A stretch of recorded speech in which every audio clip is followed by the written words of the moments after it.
Di suatu daerah, gua nggak bisa bilang di mana daerahnya, tapi kejadian ini sudah cukup lama. Jadi ada warga baru yang pindah ke daerah tersebut. Sebut saja namanya Pak Adit. Yang warga tahu Pak Adit ini pindah ke daerah itu karena dipindah tugaskan oleh kantornya. Setiap hari Pak Adit pergi pagi pulang malam. Sibuk banget ya. Namun semenjak Pak Adit pindah ke daerah tersebut, ada sedikit kejanggalan yang dirasakan oleh warga. Dan yang paling merasakan kejanggalan itu ya tetangga Pak Adit itu sendiri, yaitunya keluarga Pak Andre. Karena tiap malam suasana rumah Pak Adit itu panas banget. Karena rumahnya sebelahan sama Pak Andre, maka Pak Andre merasakan juga panasnya. Besok malam sekitar jam 2-an, rasanya lebih panas dari sebelumnya. Dan terdengar keramaian di rumahnya Pak Adit.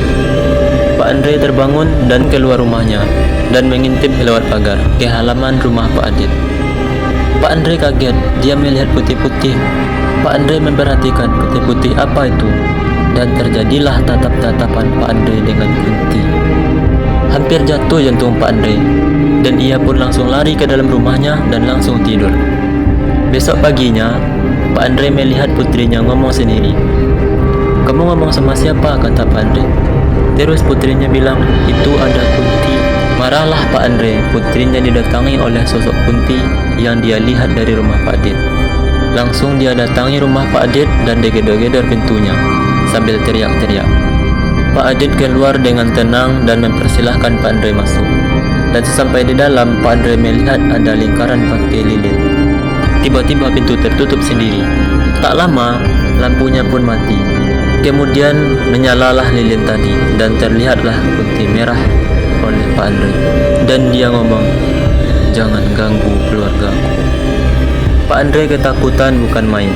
Gimana tidak, ada gituan di depannya, mana pakai ngomong lagi. Pak Andre keluar dan pulang dalam keadaan pucat. Ternyata Kunti itu adalah istrinya Pak Adit yang sudah meninggal. Menurut Pak Adit, istrinya itu meninggal tanpa sebab yang jelas. Pak Adit sangat mencintai istrinya itu. Kemudian Pak Adit berpikir untuk menghidupkannya kembali. Lingkaran pakai lilin yang dilihat Pak Andre tadi adalah media mantra pemanggil arwah untuk menghidupkan istrinya Pak Adit. Akhirnya Pak Andre pun melaporkan apa yang dilihat di rumahnya Pak Adit kepada warga. Dan warga merasa resah dengan tingkah Pak Adit. Kemudian warga pun mengusir Pak Adit. Dan sampai sekarang tidak ada yang tahu kemana Pak Adit pergi. Jadi itulah cerita hari ini teman-teman. Apa tanggapan kalian untuk video kali ini? Jangan lupa tulis di kolom komentar, oke? Terima kasih buat kalian yang udah nonton dan sampai jumpa di video berikutnya. Dadah!